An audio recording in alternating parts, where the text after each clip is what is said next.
This is the Average to Savage podcast with Paul Guarino. Everyone and anyone, athletes, celebs, and much more. What's up, everybody? Welcome back to another episode of the Average Savage podcast. Our special guest today is Ben the Bane Davis. Ben, how's it going?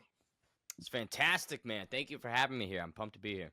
Yeah, appreciate you coming on. So just as I just mentioned before, I've been seeing you a lot over the past year. I'm in this, Misfits Boxing, influencer boxing scene, pro boxing scene, everything pretty much. So it's always interesting to see everybody that comes along. And you as a commentator, I think a lot in the Misfits scene, as they go on, I feel like they always ask the commentators or like somebody that interviews is like, would you fight somebody? And they're always like, I don't know. But Ben really does that. So first of all, let's just go back in time a little bit. How did you get into sports broadcasting? I actually majored in finance at Arizona State University. So in 2022, I graduated, and for many months, I'd been pretty dissatisfied with finance. I just wasn't business oriented, and at least in my youth, right? I was like, I can go back to finance at any point in time, but while I'm young, I might as well take big swings. And growing up acting, I had a pretty solid creative side to myself and talent on air, I would say, in terms of public speaking, diction, articulating, whatever else. And I just wanted to see if I could make that work. Now, it was a very long road to get to where everything's at now, but that got started, my junior year, I'd say at ACO. Yeah, that's great. That's crazy. And then tell me a little bit about like tell me what your first gig was, and then tell me what you've been recently doing. So I started with esports, funnily enough. The barrier of entry was just on the floor to get into esports broadcasting. I mean, I don't even know if I'd label it broadcasting. It's a Twitch stream with 14 viewers, and I'm commentating UFC 4, I think, at the time. So humble beginnings. And my first in-person mixed martial arts play-by-play experience was October 14th, 2022 for a local show here in Phoenix called Rage in the Cage. They're no longer around, but the Bane, kept on rolling and rocking, and the snowball got bigger and bigger. And I just got back from Dublin, Ireland, doing X Series 17, which was my first play-by-play assignment with DAZN. It was on pay-per-view, it was a big one, and had a great experience. So it is kind of funny how things have evolved in a relatively short period of time, but very blessed. Yeah, no, for sure. Like I didn't even know how old you were, but doing my research now, I figured out that you're only 24, so that's crazy. How old do you think I was? I just thought you were a little older than that. Like probably like I probably thought you were like 27. Fair. I'll take it. Not because I'm not saying you look old either. I'm just saying like maturity wise and how you actually. I am aging terribly. When I do hit 27, I'll probably look 45. How old do you think I am? I'd roll the dice on 23, 22, 23. I'm 32. God damn. That's crazy. I'm old. Yeah. We've got opposite lenses. I've got like a filter that makes everyone younger. No, I get younger all the time, but I don't feel 32, and but that's why it's like interesting to see because I've been in the sports world now for like 13 years, like professionally wise, and it's interesting to see, even like you didn't go to school for sports management, but like people that I went to school with for sports management, like probably like 95% of them don't work in sports anymore at this point, like 10 years later. Well, I think that's the beauty of the backdoor angle I've taken it at, because I felt like there were so many eggs in this basket. I had to make it work. I couldn't fail, right? I went and got a 4-year degree and immediately said, fuck it, I'm not going to use it. So for me, I was like, if this doesn't work out and if I can't make something out of it, then I really will have truly failed. And that's just something I couldn't accept. Yeah. Well, not really though, because then you have your degree. That's true. I can fall back on it, but I don't like falling back on things, man. I don't want to go to plan B. Yeah, for sure. Well, I mean, that's also proving that, I guess people, like I just said, like, I feel like a majority of people aren't working in sports, but you did the opposite. So it's like anyone can do it almost type thing. Yeah, I like to be living proof of that. If you want something and people want to put artificial barriers in front of you, just break through them. They don't exist. Nothing's Yeah. real. Yeah. Did you That's say all you I'm trying to prove. did you say before you acted as a kid? Yeah, man. Growing up, I did a lot of musical theater, a lot of plays in middle school, high school. I was on an improv troupe for about 7 years, which was incredibly important, I'd say, to develop on Yeah. air skills. It's crazy how transferable that has been to broadcasting, and I attribute 99% of my success to those days Yeah. and those experiences. Yeah, no, that makes sense. Yeah, what was that? You did 2 Misfit shows or 3 or 4? This You year, might have did so a lot. I've been on the broadcast team since X Series 12, which was January in Leeds, and I've only missed one show, which was March, the Nashville event that had like the bomb threat. Right, So right. everything else this year, I've been on the shows for. I don't know how many it is. Nashville's the worst one. That something happens there every time. Dude, it was crazy. I had committed to Fight Circus, which is out in Phuket, Thailand. They were filming a Oh, show yeah. that same week in March. So like I'm out there in Thailand. I've got on my phone, I was tuning into the event, seeing the updates. And when the whole debacle hit with the bomb threat and then Most Wanted didn't make the walk, dude, I Yeah, could not refresh my timeline quicker. I was like, what is yeah, happening in Tennessee? yeah. That was crazy. Yeah, and I had because I work with Anthony Taylor. I think you know that, but and he was supposed to fight Gabe Silva that night. Before that got pulled, so like, and I was going, like I already had like half the stuff booked, and then it got canceled, and I was like, well, guess I'm not going now. And that happened back to back years with him because he was supposed to fight Paul Bama a year before that in Nashville too. So that's why I'm like Nashville is not good for us. We'll stay away from Nashville. We'll Yeah, stay away from yeah. it. Never been there, but I'm staying away. Uh, but yeah, and then in broadcasting, I know it's hard in the sports industry to get jobs and things like that. So you're like a freelancer and contractor. So like, how is it navigating that? And like you said, you had to like pick one or the other to do. Like, are you doing it like how are you choosing which ones to do? It's an interesting question. How do I prioritize shows? Because there's Yeah. been many instances where things will overlap, and I do have multiple organizations I work with that unfortunately fall on the same day. And so, yes, the question is, well, what influences and informs my decision making? Obviously, financial. We all got bills to pay. We all got taxes. So, whichever one is bringing in the most money, I think that's a big reason. But then I would say the second biggest one is career. What show is the smartest one to do for my career? What rep is more valuable for me to get? If it's a Fight Pass one, if it's a boxing, show with X Series, what would be most valuable at that given time? So that, for the last, this entire year, it's been X Series. My priority has really been Misfits and DAZN, and they've treated me fantastic. And I've got absolutely nothing but positive things to say about them and our relationship. And I truly believe that is, for the next several years where my career is probably going to be housed. So they Mhm, get priority. for sure. No, that makes sense.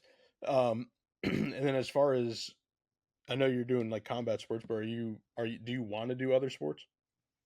Yeah. Oh, absolutely, man. Like I was commentating a sumo wrestling organization for a good chunk of time. I'm on Bowl TV doing pro bowling commentary, so that's outside of combat sports. I have a deep interest in all things broadcasting. I think play by play for a while, I defined myself as just a mixed martial arts play by play commentator. MMA play by play commentator. And after a period of time, it just hit me that was incredibly limiting. Why would I Mhm, silo myself to one discipline within a yeah. combat sports industry? It just didn't make sense. And once I had that epiphany, I was like, shit, I could just go do whatever I want. So, I have an interest in like basketball. I love basketball. I think that would be a really fun thing to get involved with and commentate. Do I have experience in calling those sort of group sports? Not since high school, but I've, again, made an effort over the last 2 years to sort of kind of live out the fact that, okay, doubt me now, I'll make it happen tomorrow. Yeah. Yeah, no, for sure. I think something that would be cool. It would be like a cross since it's like Misfits, be like crossover and almost do like Olympics of Misfits and like have them play like one on one basketball versus each other or like something random like Yeah, Dude, it wouldn't be bad fight week content. Like, Yeah, Beal and like I always try and cook up what would be fun to do in these locations. And we did have FaZe Temper and Josh Bruckner. We wanted to do like Misfits Olympics. We did a sprint. We did like push ups, arm wrestle, some dumb bullshit.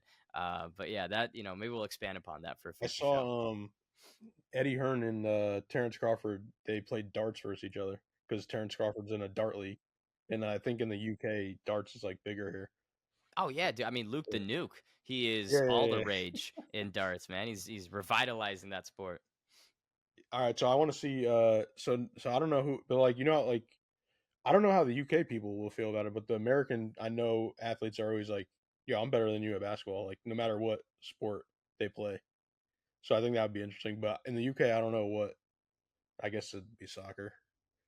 Probably, yeah. I mean, I and could like, score listen, on you. I'm god awful at every sport. I got cut from a no cut soccer team. I got 2 minutes of playing time during the 3 years that I did basketball in middle school, Yeah, and those 2 minutes were me whiffing on 2 free throws. So it is really funny to me that right now at this point in my career in life, there is like a lot of fight camps and competing yeah, as an athlete. Growing up, dude, that is not at all who I yeah. was. I mean, yeah, that's crazy. What do you consider yourself a pro fighter? No, no, of course not. That would be so But technically, you disingenuous are if though. I.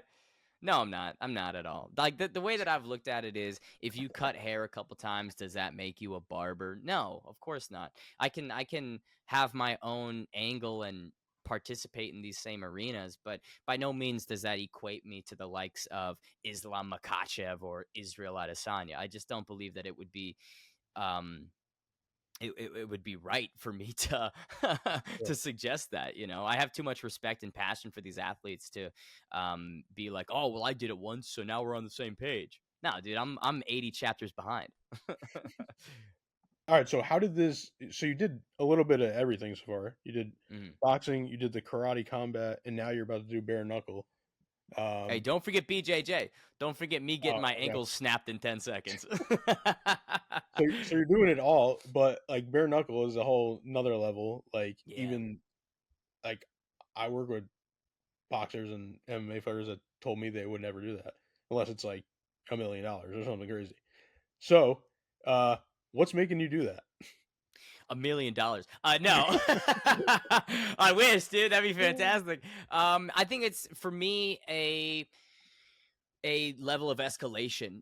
I always try and one up the thing that I did before. And again, it just kind of is on brand. I did the BJJ, I did the boxing, I did the karate combat. Now bare knuckle is this natural step up, and it's beyond scary. It's very, I'm not going to sugarcoat it. It's terrifying, but I don't want to live a life where I have these opportunities come up and I don't take them. I'm the ultimate opportunist, man. You'll never find someone that can latch onto things and squeeze the juice out of them like I like I do, bro. So that's, I think, where my motivation comes from. And I love Oscar, and we're gonna have a very fun time building this up. And I know that it's all within good nature and good faith. And that's another motivator, I would say. I would never do bare knuckle against someone I disliked. I would never do bare knuckle against someone I didn't have a level of familiarity with, because it's scary. I don't need to tack on this other intangible of, oh, this person wants to take my head off, or I want to take their head off. I need to go in there and fight smart, man. I got to use my fucking brain for this one, because if I Yeah. don't, I can break my hand very easily. And I have a show a week after in Miami that I have to call X Series 18, so, or excuse me, 19. So like I have to fight smart. I have to go about this the right way. But to get back to the question, long answer short, it's a natural progression. And I have that dog mentality. I have that within me. I like displaying it from time to time. And like I said, it's important for me to walk this as much as I talk it. Yeah, for sure. So you have a personal relationship with Oscar? Oh yeah, I've known him for years. Okay, I've that's known him. I've known him for a long time, man. He's a great dude. that's that's hilarious. But how did this fight like come about? Like who set it up, or So like who approached you, or did you approach them? No, I would no. I would never. Yeah, I would never reach out to Bare Knuckle and be like, "Guys, I want to do this." No, he called me about 6 weeks ago and was like, "Listen, because Connor is now involved, they are wanting a bit more of a push on the Mac Life and the related socials." And he sort of told them it would be funny if he fought on BKFC, and they were like, "We love that idea. That would justify this increased push on Mac Life. But who are you gonna fight?" And so he was racking his brain, and he was like, "Well, let me call Ben and see." And I was like, "Yeah, fuck it, why not?" So that's how it came about. It's not really a crazy story, but again, it boils down to I was presented with something, and my ethos is taking those opportunities as they come. So going back to the original, when I at the beginning of the intro, I said a lot of commentators I feel like get asked that, especially when you're working Misfits. Yeah. And I think you're the only one that's done it so far. Riley hasn't fought. Roundhouse Yeah. has. He was in the army and he did like a lot of combatives, but in like a public sense on a big Yeah. platform, sure. Yeah. So what do you like?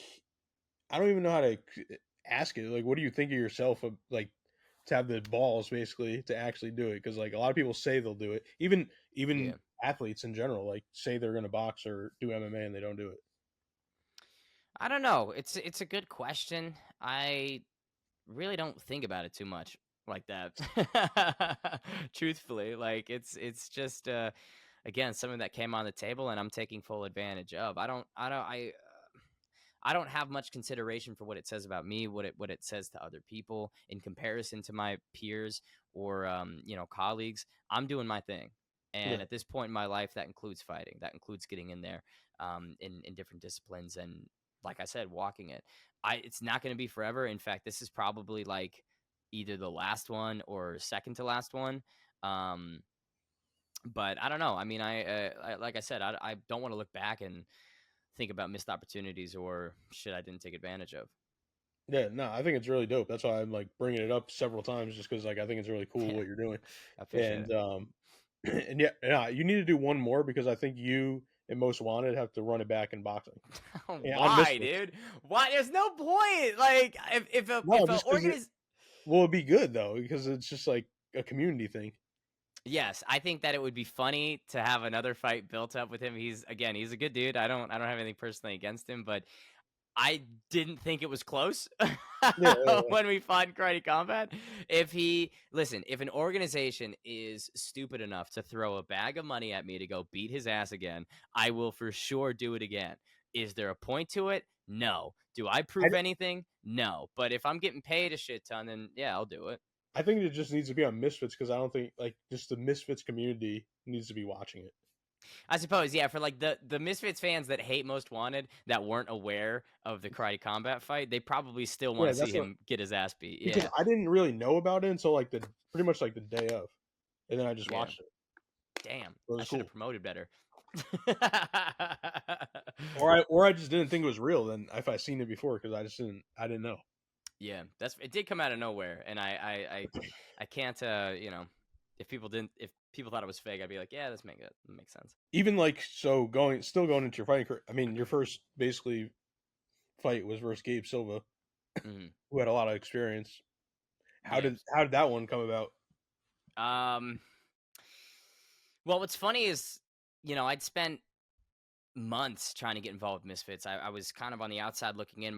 One of my good buddies, Donna Corby, is a media member, journalist in the space, and he's always had so many good things to say about it. And I looked at it and I was like, damn, huge influencers. Obviously, KSI, the Paul brothers involved with this crossover scene. I was like, how do I get involved? Nothing was working for months. Nothing was working. I couldn't build any relationships. I'd sit in these Twitter spaces and it would just be a waste of time. And so August of last year, I'm in New York for PFL with Donna and a couple other people. And I sort of just asked him, I was like, what is this for, man? Like, this isn't going anywhere. I think I'm just going to stop. And he was like, well, what if I just text Mams and put you on his radar in that way? And I was like, Donna, we could have done that months ago. We could have probably done that,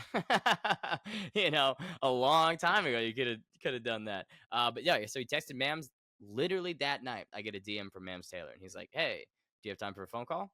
Called him up, 2-minute phone call. Hey, here's the opponent. Great. Here's how much. Awesome.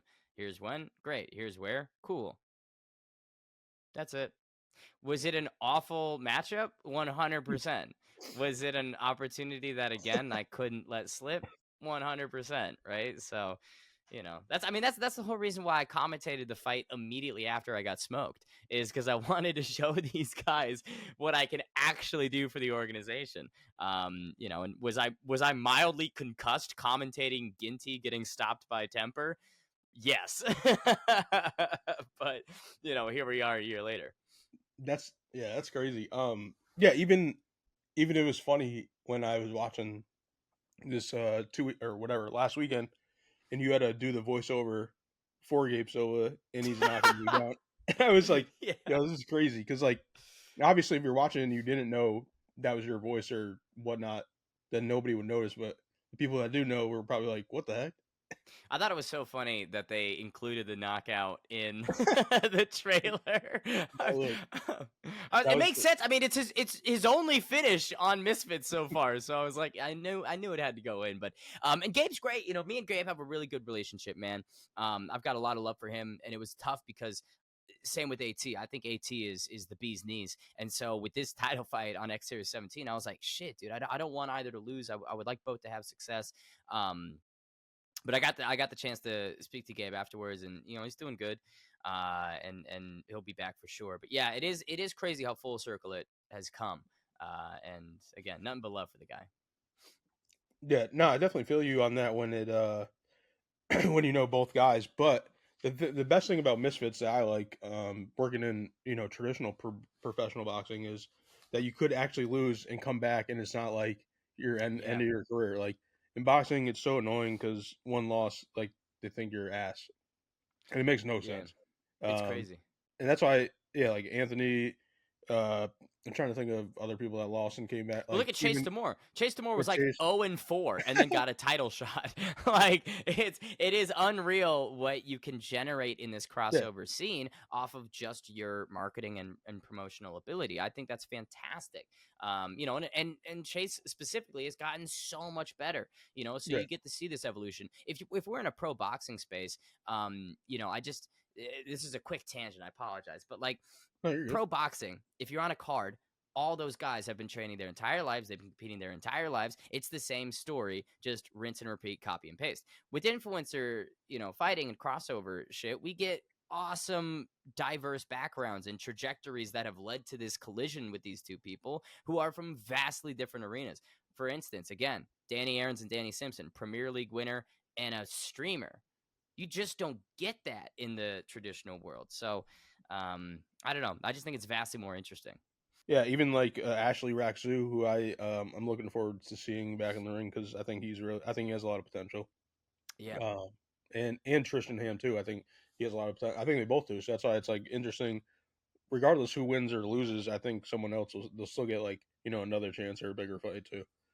Well, I think the skill level is steadily improving Yeah, event after event. I think the biggest knock that people try and take on influencer fighting and crossover combat is, oh, these people are ass. These people suck. yeah, Yeah, open your eyes, man. They're not that bad anymore, yeah, dude. Like, they are not. Look at Dean the Great. I mean, Dean the Great's a fantastic fighter. Everybody in the interim lightweight tournament is a pretty, yeah. competent fighter. And like you mentioned, Tristan Ham and Ashley Raxu, those guys are not bad, right? Yeah. So I think we're in a good golden age, maybe, of crossover combat. Where things are good. We like the old days. Can't forget the old days, but it's getting good. Yeah, the thing that a lot of people don't understand, a lot of fans of Misfits just don't understand traditional boxing, and it's like a lot of the influencers can do the same thing as a pro boxer in terms of going to Mexico or Colombia and Mhm. beating those guys because Oh yeah. it's pretty simple. But so like that's why they don't get, especially what some people do to build their records up if they don't know and they just don't understand about all that stuff. So it's always interesting to go on spaces, especially, and educate some people on all that stuff. It's funny because it's funny like the arguments they say, and then I explain it to them why stuff is like it how it is, and then they're like, oh, well, I didn't know how that works. Even like with pay-per-view buys and things like that, and then like people are always asking like how are they making money or like vice versa and sponsors and things like that. Well, I think it's anytime you try and bring common sense to a Twitter space, it's kind of like a fool's errand, right? You're not going to really be truly successful with it, but it is a valiant effort. I respect it. It is, well, and also sometimes you don't realize that they're like 16. Yeah, younger, dude. I mean, sometimes even younger, bro. You got like Yeah, 12-year-olds that are, yeah, yeah. and I've got so much love and appreciation for him. And I'll say this, like the, Misfits crowd and crossover demographic is largely more positive than Yeah, mixed martial arts, I would say. If I had to directly compare fan base to fan base, I kind of enjoy the crossover people a yeah, bit more than I do, the MMA scene. yeah, yeah. I think it's cool. And it's like people like, especially the KSI stands are crazy They're on insane. Twitter. They're insane. I'm just like, all right, and I'm just like, I don't think I get the full aspect of it because like we don't live in the UK. Like, so I don't. I just see like basically I always just view it like he's as big as like Logan or Jake, like Yeah. as they are here. But like I don't know. How do you see it? I mean, it's in the same fashion of being from Arizona, Yeah. and the United States. I don't have much comprehension of it, but I do know that every time we're over there, dude, he is like Michael Jackson. He's the biggest thing That's to crazy. some of these people, and I think it's crazy the staying power he's had. Like Yeah, what KSI has done with his career in terms of relevancy, in terms of reinventing, is just wild. I mean, it props to him. Got to give flowers where it's due. for sure. Do you want to see him versus Jake? Of course. Of course. I think if anyone told you that they don't want to see that fight, they're lying. Now the real question is it realistic? And I'd say no. I don't think that we're gonna see it. Yeah. But of course I'd love to see that fight. Yeah, I think it went from pretty much like last year. I thought it was definitely happening. Like not, I didn't think it was going to happen last year, but I'm saying like I thought it was, and now it's like I think it's like you said. I just don't see it happening now. Yeah, which is a bummer, man. I Yeah, get if Jake Paul wants to try and go become a professional boxer and go win a professional world title. If that's his journey, full credit to him, man. But again, fighting guys like Mike Tyson is absolutely not the steps that you take to get there. And in fact, it's a complete embarrassment to the sport that's, what his actions are, but then his words are entirely different. I just morally am not okay with it, right? And the KSI and Jake Paul fight, I'm like, that would be the fun last Jake Paul as an influencer type fight. Listen, you want to go fuck off and try to become a pro, more power to you. But like, close out this chapter, man. Like, give the fans what they want. You're an entertainer, right? That's the space you're in. Entertain. Give the fans what they want. what are some matchups that you'd like to see? I think Ben Williams and Jarvis is a pretty clear one for that division.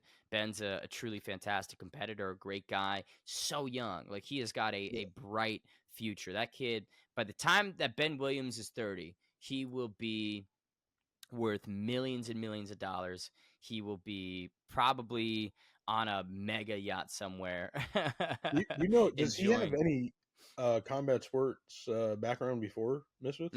So he had a pretty decorated amateur boxing career. He was an 8-time Oh, Dublin okay. I titleist. He knew was I was like, nah, this kid's too like he too looks like he polished, knows what too he's, yeah, good. like, Yeah.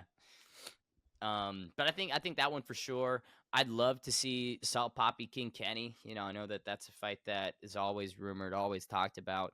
Um, I'll talk about one fighter. I don't have a matchup in mind specifically, but Tempo Arts is. I mean, he's put in so much work at that heavyweight division and has gotten so much better that I wish we were able to put him on more cards. Like I wish we had yeah, a mandatory Tempo Arts yeah. on every single fight card. I know he's not the biggest star. I know the fans don't go crazy for him, but he's a great kid, and I like the improvements he's made. I always mention DTG as Misfits most improved, but Tempo Arts is right there behind him. Yeah, I want to see him and Chase fight again. hmm Maybe well, that guy is in the, what's his name, Mike Edwards. He's in the Mike Edwards, cruiserweight, yeah, he's in the cruiserweight tournament, so but him and I mean, I think Le'Veon are gonna fight. he could fight heavyweight. Oh yeah, for sure, man. Like I think Yeah, Mike at 6'6", yeah, could realize a lot of success at heavyweight. I think Tempo is 5'10", 5'11". But I don't want to criticize, man, because it's not my place. But if you're Mike Edwards and you've got an opponent in front of you who does not want to be there, put him away, right? You're supposed to be making a statement in the debut. You want to send a message to the rest of the tournament, rest of the division, rest of the roster. Put him away. I didn't love some of the things that he said in terms of like, oh, I'm gonna, I'm not gonna show too much, right? Because I want to make it to the finals, and it's like, how about you finish the fight? The guy doesn't want to be there, man. Like, I don't know. I don't want to criticize the guy. He's a great dude. But it did bother me. I was like, he's done, dude. Yeah, for sure. What about any fights just in general that you're looking forward to that are coming up? I think Alex Pereira and Khalil Roundtree's an interesting one because I don't think it makes any sense. Like Magomed Ankalaev exists, man. I think he's got a slightly better, claim to a title shot than Khalil, but I think for as long as the fight lasts, it will be violent. I believe Alex should dispatch Khalil pretty quickly, but we'll have to see. Obviously, Tom Aspinall and John Jones is one that everybody wants to see. I don't think it's going to happen, but that would be a truly fun fight to have at heavyweight. Yeah, no, for sure. I mean, I think everyone's been waiting for John Jones, and I think that would be the ultimate super mega fight. Would be him versus Alex Pereira. Yeah, or that even too. Yeah, I mean, Alexa and John Jones would be interesting. I think like it wouldn't be competitive, respectfully. I mean, all credit to Pereira, but John Jones is a pretty solid fucking grappler, and I think he'd just do Alex Pereira like he did Cyril Gane, and I'm not interested at Pereira going up to heavyweight. Respectfully, I know a lot of fans are. For me, I'm content if he just takes out people at 205. Yeah, for sure. All right. Last few questions. Now that you're a fighter, what's your favorite cheat meal? Favorite cheat meal? Oh man. For me, I like doing cheat meals every day. I think no days off from the cheat meals. Dude, you know what? My girlfriend hates this, but I love cookie dough. I'm such a huge cookie dough guy, and I know it's not good for you. I know that people say you can get salmonella. Never gotten salmonella. I have never been sick once eating cookie dough, so I'm gonna keep fucking doing it. And yeah, when I do have those cheat days, I'll be just sucking down some dough. Who's your top 5 favorite fighters of all time? Be boxing or MMA, whoever you want. Top 5 favorite fighters of all time. That's a tricky one. I'll just off the top of my head, Max Holloway at that top of the list. Dustin Poirier is certainly up there. Billy Quarantillo, good buddy of mine. He's got to be slapped on that list. Let's see, top 5 favorite fighters of all time. You know what? Let's throw Matt Schnell in there. Let's get Matt Schnell some love because he's got the wackiest highlight reel of him getting stopped by the most innocent looking ground and pound. You know what I mean? But then he's out cold. So Matt Schnell, you're up there because you create those moments, baby. Sometimes they don't go your way, but you create those moments. You're one half of that moment. And then last, let's get Robert Whitaker. I think he's a great dude. All right. Last one. What is something people don't know about you? Oh, something that people don't know about me. I actually taught at ASU for several years. So it was part of this like student program, but I didn't have a co-teacher. I didn't have a supervisor. It was called WPC 101. It was this introductory business course. And I taught 3 different years and I loved it. I enjoyed it tremendously. I had like 19, I think the average class size was like 19 students per year, kids coming into their freshman year at ASU, and I got to be the first dumbass that they saw and took instruction from.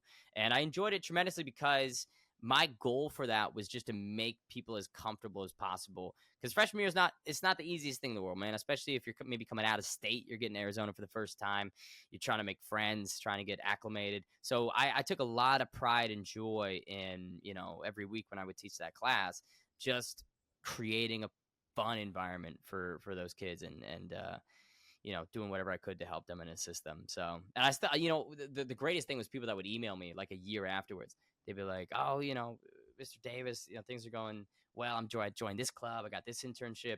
And they're like, we couldn't do it without you. And I was like, man, that makes me feel pretty good about myself. So that's not something that I think many people know, but yeah, something I really No, enjoyed. so how were you teaching? If you were teaching while you were a student? Yeah, it was a weird program. So like I was administering grades. I was crazy. I mean, I would take assignments each week, grade them, and then that would absolutely affect their GPA. You know what I mean? So there was no difference between me and whatever professors they had. So I That's do. You asked me earlier. Oh, like, do you put yourself on the same level as fighters? No, but do I put myself on the same level as professors at ASU? 100% I do. Absolutely, I do. actually last one. What do all your friends and family think about you fighting? They hate it. They do not like it at all. They tell me daily how frustrated they are with my decision making, especially for this one. They're like, Ben, this is the stupidest thing you've done. And yeah, so I've gotten no support from the immediate circle around me. But love from the people on Twitter and other platforms has has given me some air in the sails in my efforts. For sure. Well, I appreciate you coming on, and could you let the listeners know where they can follow you on social media? Absolutely, man. At Ben the Bane Davis on all platforms. Feel free to follow. Twitter's my main spot. A lot of fun memes, a lot of fun jokes. The fight build up to BKFC 67 will be an entertaining one. That I can promise you. And make sure you tune in live on the BKFC app from Marbella. I will be getting my first win in Bare Knuckle.